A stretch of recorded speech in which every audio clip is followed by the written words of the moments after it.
L'engendrement naturel c'est fait par espèce. L'oiseau pond ses œufs dans l'espace. Les chèmes et bah c'est naturel. Et pour l'homme, c'est pas par la bouche. Sa femme est conçoit et accouche. Ce n'est pas fini, ce n'est pas fini. Dieu aussi a un fils, Dieu aussi a un fils. Mais que cela m'étonnerait, je veux savoir. Mais comment Dieu peut-il avoir un fils?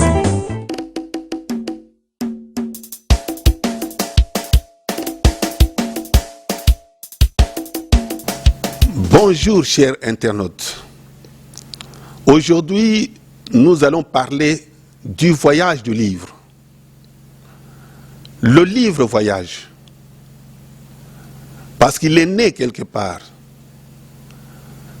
Et aujourd'hui, il a franchi des distances, des grandes distances,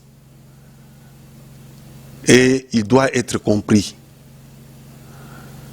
Donc c'est cet exercice du voyage du livre que nous allons essayer de vous proposer en 3 facteurs. Le premier facteur est littéraire. Le deuxième facteur est géographique. Le troisième facteur est historique. Et nous allons analyser chaque facteur ainsi que les éléments qui le composent. Le voyage du livre veut dire le message qui va voyager, qui a commencé le voyage et qui, selon sa source, doit voyager aux 4 coins du monde. Le voyage du livre, nous allons vous présenter prochainement ce petit livre qui est la source de toutes les connaissances que nous aurons à partager ensemble. Dans toutes les religions du monde, il y a des textes sacrés. Les textes sacrés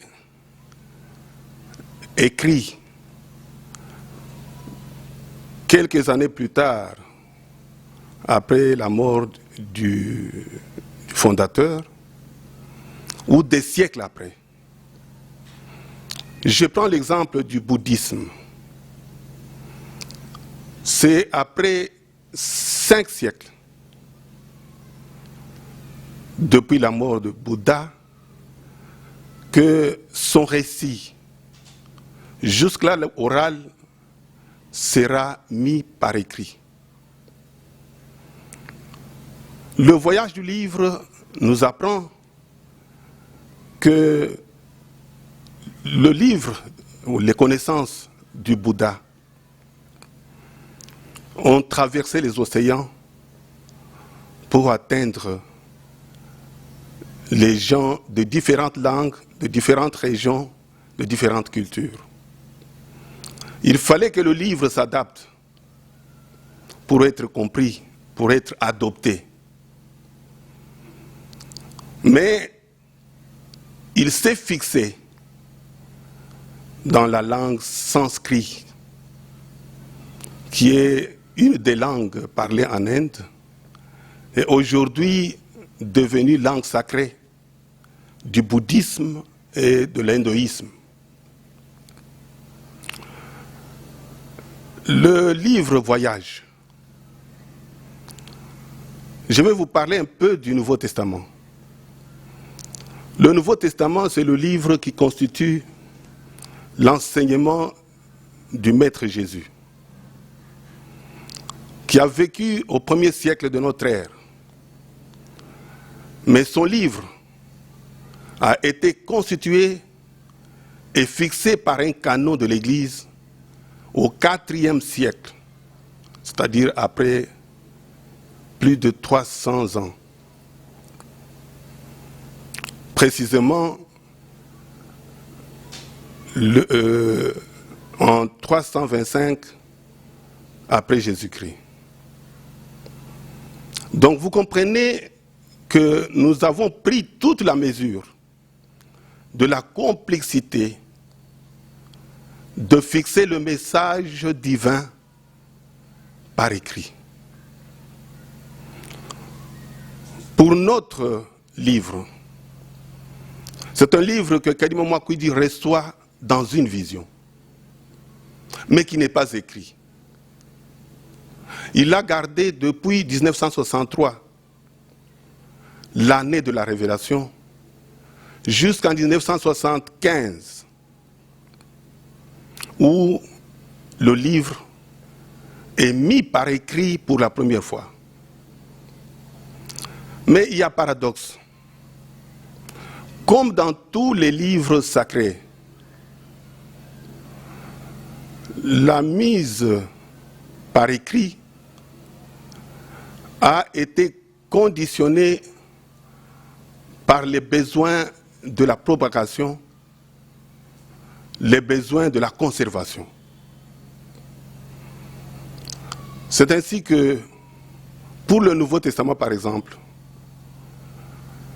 la matrice du Nouveau Testament, c'est le monde gréco-romain. C'est à Antioche, d'après ce que le Nouveau Testament lui-même nous apprend, que les premiers rudiments de l'écriture sainte du Nouveau Testament a été mis par écrit. Donc, à Antioche, on parlait grec.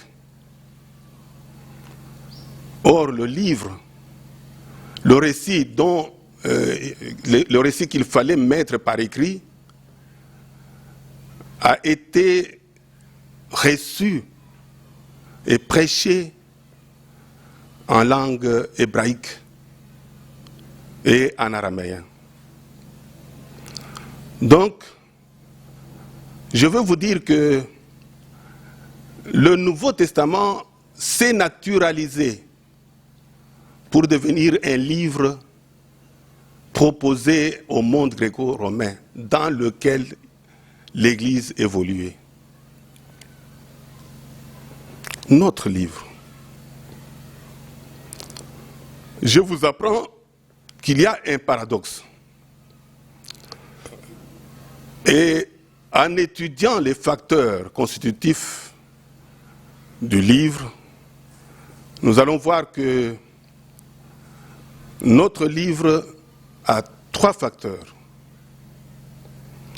Le premier facteur, c'est le facteur littéraire. Et quand on parle de littérature, on voit la langue. Kadima Mwakwidi a reçu le message qu'il a prêché, il a reçu en langue Chiluba. Chiluba, c'est la langue de son terroir. La langue du Kasaï, sa province d'origine. Et il a gardé le récit. Il a donné le récit en Chiluba. Mais je considère comme paradoxe que la matrice de notre livre est plutôt française. Parce qu'en 1975, quand il avait été persuadé par son entourage pour mettre ce grand message par écrit, il racontait son récit. Parce que le facteur littéraire implique le récit, le texte et la traduction. Donc on a vu que le récit de notre texte a été donné en Chiluba. Mais la mise par écrit, la littérature, a été confectionnée directement en français. Donc je peux dire que le livre, notre livre, s'est naturalisé français dès le début. Raison pour laquelle nous devons le présenter souvent en français. Le texte, le tout premier texte de notre livre a été réalisé en français. Il parle en Chiluba, mais ceux qui prenaient note les prenaient en français. C'est ainsi qu'on s'est retrouvé avec un texte français. Maintenant, le texte français devait être retraduit, donc traduit en Chiluba. Donc ce n'est pas l'inverse. D'abord, le récit est en Chiluba, mais le texte a été réalisé en français. Et de français, on a ensuite réalisé l'autre texte en Chiluba. Je crois que c'est ça le cheminement que Dieu, dans sa sagesse, nous a imposé. Le livre voyage. Comme vous pouvez le voir, le facteur le plus important, c'est la littérature. Mais il a des éléments. Et le plus grand de ces éléments, c'est la langue. Or, la langue est composée de mots. Et les mots sont comme des êtres. Ils naissent, ils grandissent, ils vieillissent et ils meurent. C'est pour cela que tous les étudiants des langues anciennes se sont donné toutes les peines du monde pour se resituer dans le contexte culturel de l'époque où le message avait été donné. Le premier facteur, la littérature, c'est un facteur complexe. Et la langue qui doit véhiculer doit être maîtrisée. Lui-même a commencé dès les premières années de la vie du livre à confectionner un lexique. Le lexique qui n'a jamais été publié, mais dont le vocabulaire est assimilé dans l'Église. Et ce vocabulaire est Chiluba. Et il a insisté pour que certains des mots qui comportent des risques de mauvaise traduction soient gardés en Chiluba.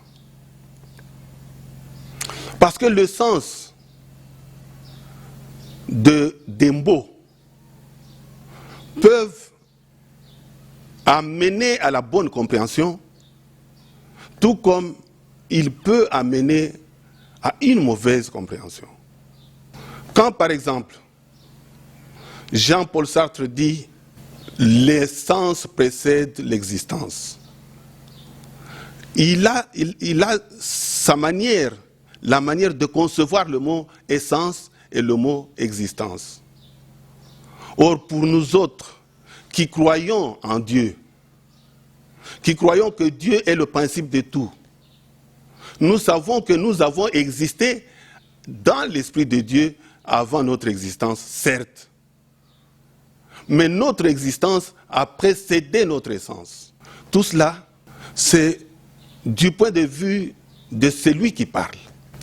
Quand Jésus dit, par exemple, à Nicodème, pour hériter le royaume de Dieu, pour hériter du royaume de Dieu, il faut naître de nouveau. Nicodème a compris de sa façon, influencé par ceux qu'il connaissait dans son milieu de vie. Mais Jésus parlait de tout à fait autre chose. Il parlait de la conversion. La littérature sacrée, c'est la source de la vérité. Et c'est la source des sciences, la source des connaissances. C'est pourquoi nous devons la soigner. cette littérature. Il y a un certain prêtre qui nous disait toujours, il ne faut pas compliquer les choses simples, mais il faut simplifier les choses compliquées. Ça veut dire quoi? Ça veut dire que la langue peut compliquer les choses. Aussi, avons-nous envisagé de nous constituer un observatoire? Cet observatoire va nous aider à exposer de manière le plus plausible possible, le plus clair possible, le texte de notre livre. Le deuxième facteur, le facteur géographique. Vous savez, dans la littérature, il y a plusieurs choses qui interviennent, plusieurs éléments qui interviennent. La géographie du texte s'imprègne des images du milieu, les images du terroir. C'est pourquoi, quand Jésus parle, il vous cite les noms des arbres qu'il connaissait. Il vous cite les noms des rivières, des fleuves qu'il connaissait. Il vous cite les noms des poissons. Tout cela fait partie de la géographie du message. Quelqu'un me disait que chez les Esquimaux, à l'extrême pôle Nord, on ne connaît pas des mammifères. Aussi, quand on parle de brebis, agneaux, ça ne leur dit rien. Ils n'ont jamais vu ça. Et ça ne représente rien dans leur imaginaire. Devant cette difficulté, ils ont cherché une solution palliative. La brebis n'existant pas dans leur climat, ils ont trouvé un autre mammifère qui s'appelle phoque, qui est un mammifère marin, vivant dans la glace, mettant bas dans la glace, et qui a une nature très adaptée à ce climat-là, présentant vraiment les mêmes caractéristiques qu'une brebis, et ils l'ont carrément remplacé. Au lieu de dire brebis ou agneau de Dieu, ils ont dit phoque de Dieu. C'est pour cela que les traducteurs de la Bible en esquimau ont jugé bon de ne pas mettre des choses compliquées pour leurs lecteurs. Dans notre livre, nous ne véhiculons pas seulement le message, mais nous véhiculons aussi les éléments de notre climat, les éléments de notre environnement, les éléments de notre faune et de notre flore.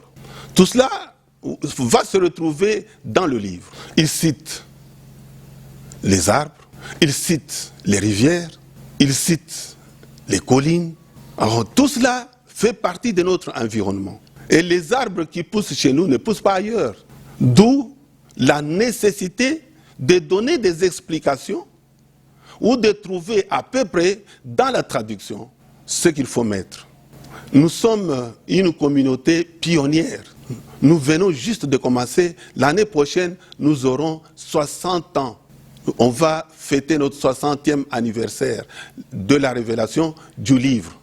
Mais heureusement pour nous, le texte a été mis par écrit, non seulement du vivant du prophète, mais aussi par sa main, dirait-on. Parce qu'il a surveillé d'une manière méticuleuse cette rédaction. Il en est donc l'auteur. Contrairement aux autres messages, contrairement aux autres livres sacrés, dont les auteurs n'ont jamais connu le messager, dont les auteurs n'ont jamais bu à la source, n'ont jamais été avec le maître. C'est le maître lui-même qui a fixé son propre canot. Au point que ceux qui l'ont entouré dans la réalisation de cette littérature ne peuvent pas se considérer comme co-auteurs. Non, c'était des simples rédacteurs. Parce qu'après tout, c'est lui qui donnait le message. Et il surveillait le vocabulaire. Bien qu'avec le temps, ce vocabulaire peut changer, comme je vous l'ai dit. La langue, c'est comme un être qui naît, qui grandit, qui vieillit et qui meurt. Ça, c'est l'avantage que nous avons eu, nous autres, disciples de Kadima Mwakwiti. Cet avantage d'avoir un livre qui ne peut pas être manipulé, même si, prochainement, nous pouvons essayer de fixer un canon des autres écrits qui portent son empreinte.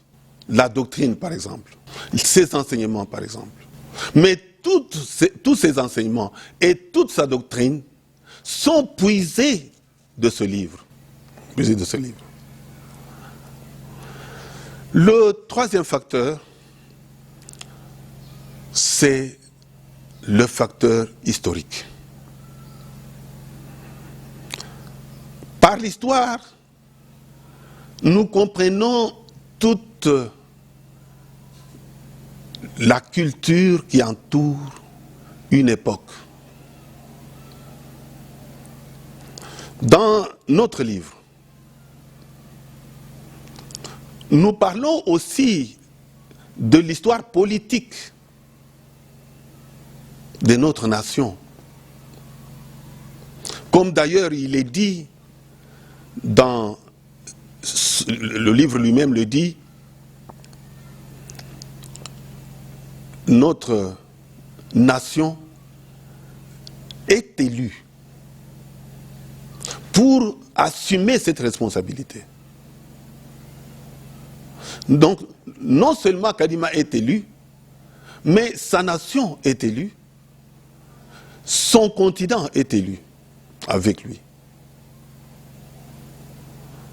Donc l'histoire politique de notre pays va se retrouver dans le livre.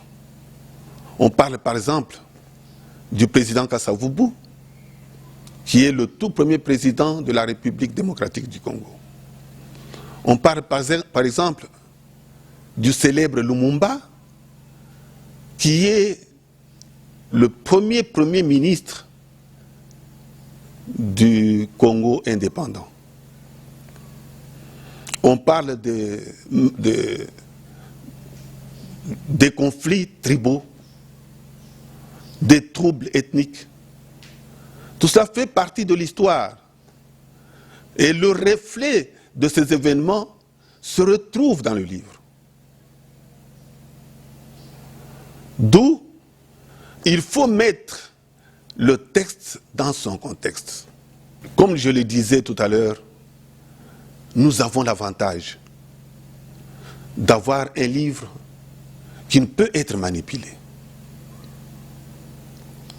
Ce n'est pas le cas avec la plupart des livres. Et nous sommes heureux d'avoir l'expérience des autres et nous saurons éviter toute déviation grâce à notre expérience. Comme par exemple, je l'ai dit, le Nouveau Testament a été constitué comme livre avec ses 27 subdivisions, donc ces 27 livres, en 325 après Jésus-Christ, au Concile de Nicée. Donc vous voyez que cette distance dans le temps, ce décalage, ne pouvait que prêter à certaines complications, à certaines complexités. C'est pour cela que vous trouverez les 4 évangiles, par exemple. On ne dit pas l'évangile de Matthieu, mais on dit plutôt l'évangile selon Matthieu. En grec, on dit Evangelion kata Mattheon. Ça veut dire quoi? Ça veut dire que c'est un livre dont l'auteur n'est pas connu. Ou si il était connu, mais son notoriété, son autorité sur ce plan-là n'était pas établie. Il fallait l'attribuer à quelqu'un qui a de l'autorité, du point de vue du message. Donc personne d'entre nous ne peut prétendre jouer ce rôle. Parce que tout se ramène au grand maître. Il a eu le temps. Parce qu'il a vécu avec le message pendant 35 ans. Alors tout ça, ça nous donne la joie d'avoir vécu et d'avoir à proposer au monde des connaissances authentiques. La vraie connaissance. Il y a quelqu'un qui me demandait, mais est-ce que, à part la révélation, vous ne pouvez pas avoir d'autres livres qui peuvent donner la pensée du maître? Je dis oui, mais ces livres-là n'auront pas la même valeur littéraire, n'auront pas la même autorité, parce que l'autorité de notre livre, c'est le message que Kadima Mwagoudi a reçu de la part de Dieu. C'est l'interprétation de ce message, c'est non seulement l'interprétation, mais la compréhension qu'il a essayé de nous donner et que nous devons assimiler, qui nous donne la possibilité de conserver d'une manière pérenne l'intégrité de son message. Avant que nous puissions clôturer notre enseignement du jour, je voudrais nous attirer l'attention sur la traduction. Parmi les éléments qui constituent le facteur historique, il y a la traduction. Et la traduction est un risque. Le risque de falsification, le risque de déviation, le risque d'hérésie. C'est pour cela que l'autorité de l'Église, l'autorité de notre communauté doit être rigoureux avec la traduction de ce texte. Ne peut traduire ce texte que quelqu'un qui comprend parfaitement la langue du prophète, que quelqu'un qui a la maîtrise de ce travail-là de traducteur. Et normalement, ça doit être quelqu'un qui croit, et qui croit la vraie doctrine de Kadima Mwagoudi. Pour cette raison, nous devons déployer tous les mécanismes possibles pour interdire la traduction de notre livre d'une manière ou d'une autre. Donc nous ne sommes pas libres de traduire, parce que nous avons expérimenté qu'aujourd'hui, les sectes, les dissidences, les enseignements parallèles sont plutôt l'œuvre des traducteurs qui ont mis le mot qu'il ne fallait pas à la place qu'il ne fallait pas. Nous devons donc nous assumer pour donner aux générations futures la vraie traduction, la vraie version de ce texte qui est pour nous le texte sacré. Évidemment, la traduction est nécessaire. Du point de vue de la propagation, nous le savons. Mais il faut y aller avec beaucoup de tact. Il faut y aller avec beaucoup de respect pour le message et pour le prophète. Je vous remercie.